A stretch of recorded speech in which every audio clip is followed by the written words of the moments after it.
안녕하세요. 정신건강의학과 전문의 김재욱입니다. 지난 시간에 이어 오늘은 불면증, 비약물치료, 인지행동 치료라고도 합니다. 먼저 수면 위생에 대해서 강의를 하도록 할게요. 이 강의를 먼저 하는 이유는 약물치료에 대해서는 어차피 나중에 할 텐데 수면 위생이라는 개념이 있어야 실제로 꿀잠을 자는 것도 가능하고, 약을 드시는 분들도 약의 효과가 더 잘 나오고, 약을 끊고 싶은 분들도 약을 끊을 수 있게 됩니다. 그래서 어떤 상황에서든지 간에 도움이 되기 때문에 이 강의를 먼저 하고 그 이후에 다른 강의를 이어서 붙여 나가는 걸로 할게요. 전 시간에 나왔던 슬라이드입니다. 약물의 영향에서 벗어나서 내 스스로 잠을 잘 자기 위해서는 이 조건화 반응에 대한 기본 개념을 분명히 아셔야 돼요. 간단히 말씀드리면, 잠을 못 자는 상태가, 급성불면 상태가 3주 이상 반복이 되면 조건화 반응으로 인해서 만성불면으로 전환이 된다. 원래는 유발 원인, 스트레스, 스마트폰 사용, 담배 이런 것들 때문에 각성이 되면서 동시에 내가 이불 속에서 고생을 하잖아요. 잠도 못 자고 뒤척이고 짜증도 나고 하는 그 침대와 이불의 촉감이 나중에는 유발 원인이 없어지더라도 이 느낌, 침대와 이불의 느낌이 닿으면 오히려 각성이 되고 잠을 못 자게 되는 거예요. 이게 만성불면입니다. 그래서 전 시간에도 약을 통해서 각성을 하게, 각성 상태를 없애게 되면은 불면이 해결이 되고, 또는 침대 이불과 연결되어 있는 각성을, 조건화 반응을 깨버리게 되면 역시 불면을 치료할 수 있게 된다, 이렇게 말씀을 드렸었죠. 그래서 수면 위생의 이제 기본적인 몇 가지 개념을 설명을 해드리고, 마지막 슬라이드에서는 실제로 일상에서 어떻게 적용하고 있는지를 간단히 예시를 들어보겠습니다. 먼저 가장 중요한 것은 불빛 노출을 조절하는 겁니다. 예를 들어서 지금 이제 제가 이렇게 녹화를 할 때는 백색광, 흰색 불빛 아래서 이제 녹화를 하고 있습니다. 그런데 저는 잠들기 1시간 전쯤부터는 이 백색 불빛이 아니라 왜 전구색이라고 하죠. 좀 따뜻한 주황색 불빛에서 생활을 하다가, 그 다음에는 이불 근처로 가서는, 이제 방 안에 들어가서는 스탠드만 켜고 생활합니다. 스탠드만 켜는 상황에서는 애초에 책을 잘 볼 수가 없어요. 스마트폰 사용도 거의 안 하는 편입니다. 그래서 침대에 누워서 그냥 멍하니 있거나, 아니면은 이제 아내와 수다를 떨거나, 이 정도로 이제 시간을 보내고 그런 상태에서 이제 잠이 들게 돼요. 암막 커튼 역시 같은 개념입니다. 빛에 노출이 되면 멜라토닌은 즉각적으로 억제가 되고, 억제가 된 멜라토닌이 다시 상승하는 데는 30분에서 1시간 정도 시간이 걸려요. 지금 이 방이 얼마나 밝아 보이실지는 잘 모르겠지만, 이 방보다 스마트폰을 야간에 보시게 되면 더 밝은 환경에 실제로 있으신 겁니다. 멜라토닌은 그래서 억제가 되고, 멜라토닌이 졸리게 하는 물질인데 억제가 되면 당연히 잠이 오지 않겠죠. 그래서 멜라토닌 건강 보조식품을 드시면서 야간에 스마트폰을 보시는 것은 정말 이상한 행위를 하고 계시는 겁니다. 멜라토닌을 기껏 올려놓고 스마트폰으로 억제를 하고 계시는 거거든요. 그럴 바에는 멜라토닌을 드시지 않는 것을 권해드립니다. 적어도 그러면 경제적인 손실은 없으니까요.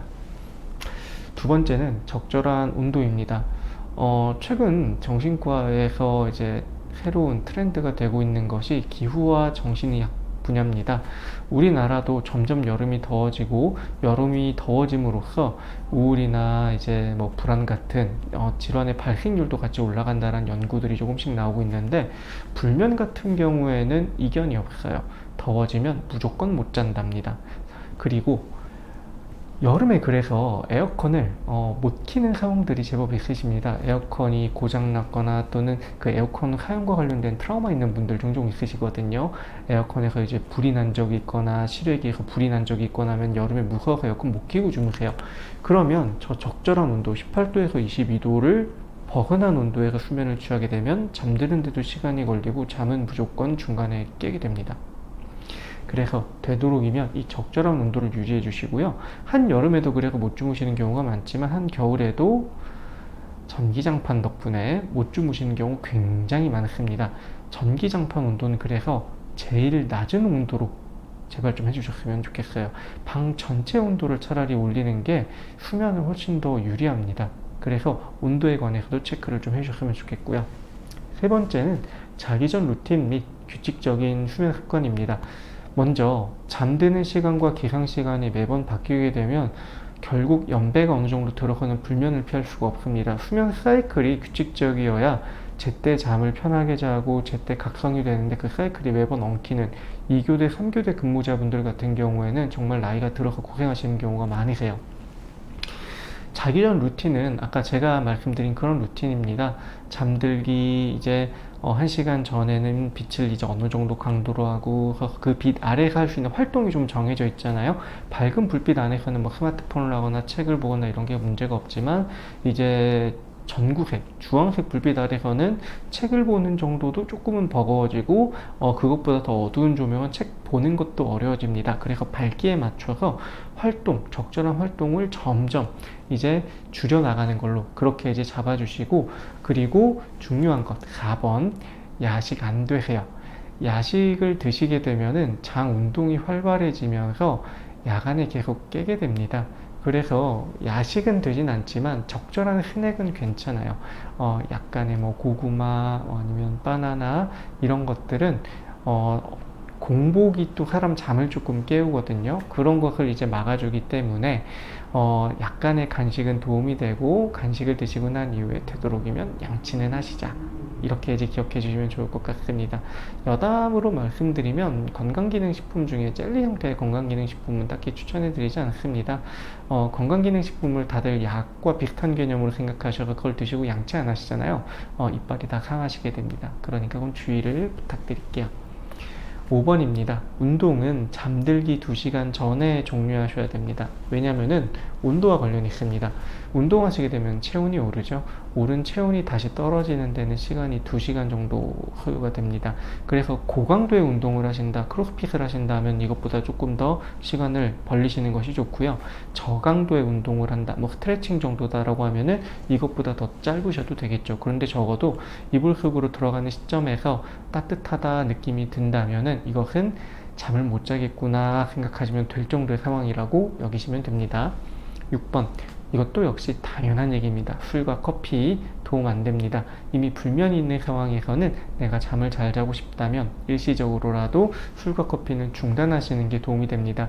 앞에서도 말씀드렸지만 3주가 넘어가게 되면 만성불면으로 전환이 되면서 불면을 치료하는 게 굉장히 어려워집니다. 그래서 애초에 잠을 요즘 연속으로 못 잔다, 일주일에 3번 정도 지금 못 잔지 2주 차다라고 하면은 술, 커피를 중단하시게 되면 애초에 만성불면으로 넘어갈 가능성이 줄어들게 됩니다. 그래서 이것도 꼭 주의를 부탁드리고, 낮잠은 30분 이내입니다. 30분 이상 자는 낮잠은 전부 다 저녁잠을 뺏어오는 겁니다. 내가 오늘 낮잠을 1시간 잤다면 잠드는 시간이 30분 뒤로 밀리는 거예요. 이런 경우에는 똑같은 시간에 이불 속으로 들어가실 필요가 없습니다. 어차피 이불 속에서 잠을 못 주무시게 되니까요. 그래서 저녁잠을 잘 자고 싶다면 낮잠은 이악 물고 버티시는 것을 추천해 드립니다. 7번, 오전 시간대 햇빛 노출되시는 게 좋습니다. 너무 늦은 시간에 노출이 되시면은 멜라토닌 햇빛으로 노출이 됐다가 풀리는데 걸리는 시간이 아까 스마트폰보다는 훨씬 길어요. 햇빛이 훨씬 강한 이제 밝기를 가지고 있기 때문에 그렇습니다. 그래서 오전 시간대 강한 햇빛에 노출이 되시면은 멜라토닌이 오전에 억제가 됐다가 오후 10시쯤 억제가 풀리면서 폭증하게 됩니다. 그때에 맞춰서 잠을 자게 되면은 잠을 잘 주무시게 되죠. 그래서 쭉 보시면 아시겠지만 밤에만 잘한다고 되는 것이 아닙니다. 낮에도, 그리고 드시는 식품으로도, 잠들기 직전으로도 계속 잠을 잘 자기 위한 루틴을 유지시켜 주는 것이 잠을 자기 위해서는 가장 핵심입니다. 그래서 실제로 생활에 한번 이것을 적용을 해볼게요. 7시에 잠이 깹니다. 눈이 떠졌어요. 그러면 졸더라도 이불 밖으로 뛰쳐나오셔야 됩니다.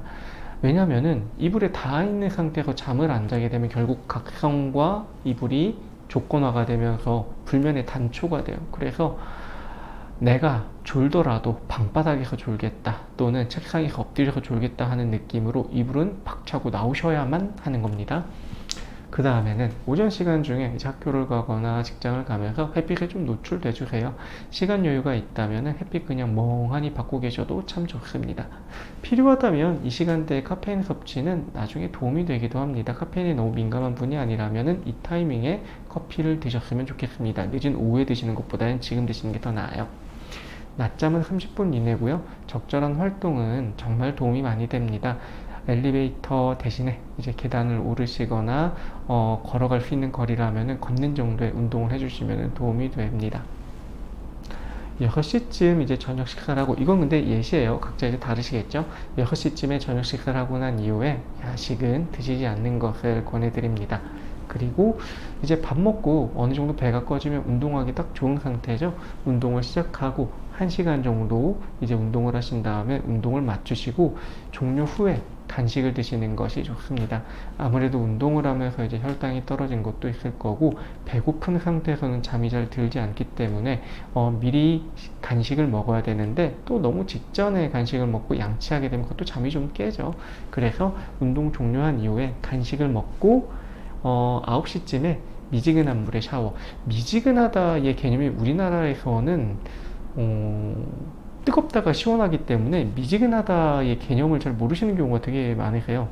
미지근한 물은 차갑지 않다로 생각을 하시는 게 더 옳습니다. 실제로 체온과 동일한 물을 만지게 되면은 온도감이 거의 없어요. 그래서 내가 물에 닿았을 때 와, 따뜻하다 하면은 뜨거운 물입니다.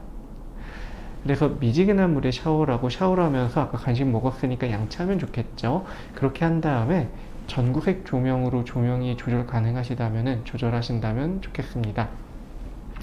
취침 30분 전에는 스마트폰 사용을 중단해 주세요. 아까도 말씀드렸지만 밝은 불빛이 멜라토닌을 억제시킵니다.